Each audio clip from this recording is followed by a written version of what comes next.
Hello friends मैं pharmacist Pranjali Satpute online pharmacy इस medicine channel पर आप सभी का स्वागत करती हूं। तो दोस्तों, आज के इस वीडियो में हम बात करेंगे काइमोरोल 4 टैबलेट के बारे में, जिसमें कि आपको ट्रिप्सिन एंड काइमोट्रिप्सिन यह दो ड्रग यहाँ पर देखने को मिलते हैं।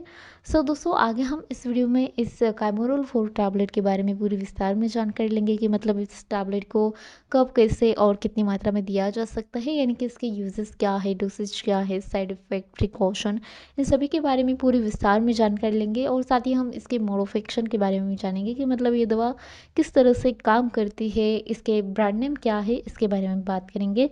लेकिन उससे पहले दोस्तों, नीचे का जो रेड वाला सब्सक्राइब बटन दिखाई दे रहा है उसे जरूर प्रेस कीजिएगा। इससे क्या होगा, हमारे इस चैनल पर आगे मेडिसिन से रिलेटेड जितने भी वीडियोस अपलोड हो गए वो सबसे पहले आपको देखने को मिलेंगे, और वो भी बिल्कुल फ्री में। तो दोस्तों, ट्रिप्सिन एंड काइमोट्रिप्सिन ये दोनों एक प्रकार के एंजाइम हैं जिन्हें कि प्रोटियोलाइटिक एंजाइम कहा जाता है, जो मुख्य रूप से इन्फ्लामेशन यानी कि जो सूजन है उसे कम करने का काम करती है।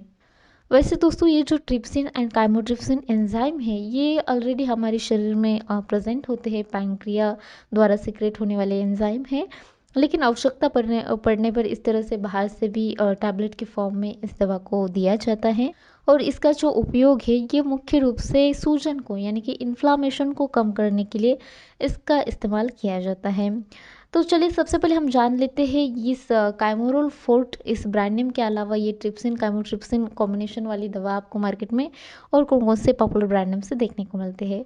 तो दोस्तों, ये जो दवा है ये आपको मार्केट में काइमोरोल 40 टैबलेट, उसके बाद स्टेलट्रिप्सी टैबलेट, काइमेड 4 टैबलेट, उसके बाद ट्राइमोटो टैबलेट, केमिल 4 टैबलेट, इन कुछ पॉपुलर ब्रांड नेम से ये दवा आपको मार्केट में मिल जाती है। और साथ ही ट्रिप्सिन काइमोट्रिप्सिन इस जेनेरिक नेम से भी ये दवा आपको मार्केट में मिल जाती है। तो चलिए अब जानते हैं इस दवा के उपयोग के बारे में कि इसे कौन कौन से परेशानियों में, बीमारियों में दिया जा सकता है। तो दोस्तों, इस दवा को मुख्य रूप से सूजन को ठीक करने के लिए प्रयोग में लाया जाता है। यदि किसी व्यक्ति को किसी कारणवश मतलब चोट वगैरह लगने के कारण या फिर किसी और रीज़न के कारण सूजन आई हो तो उसे कम करने के लिए डॉक्टर द्वारा इस दवा को प्रिस्क्राइब किया जाता है। मतलब दोस्तों, यदि शरीर पर कहीं पर भी सूजन वगैरह आई हो तो ऐसे कंडीशन में इस दवा को दिया जाता है। फिर चाहे वो सर्जरी या फिर ऑपरेशन होने के कारण स्वेलिंग आई हो या फिर फ्रैक्चर वगैरह होने के कारण सूजन आई हो तो ऐसे कंडीशन में इस दवा को दिया जाता है।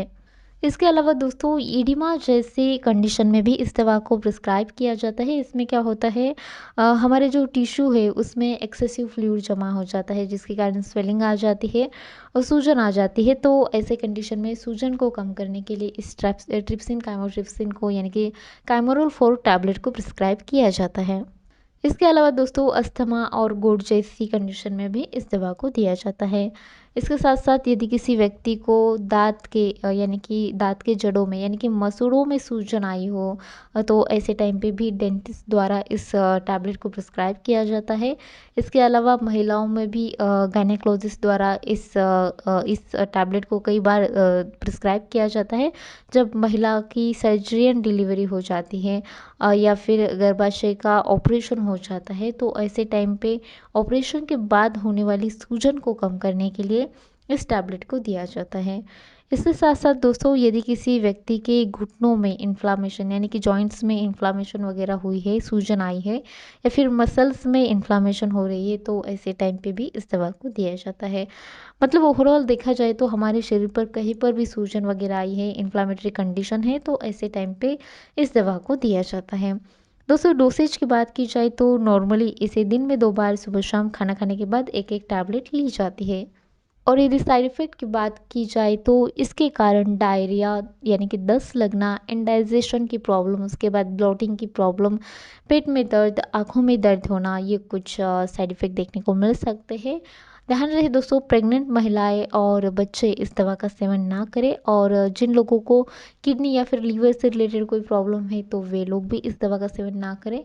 तो चलिए, आज की वीडियो में बस इतना ही। I hope you like this video. If so then don't forget to like, share, comments and of course subscribe our YouTube channel online pharmacy for medicine and health related videos. Thank you for watching.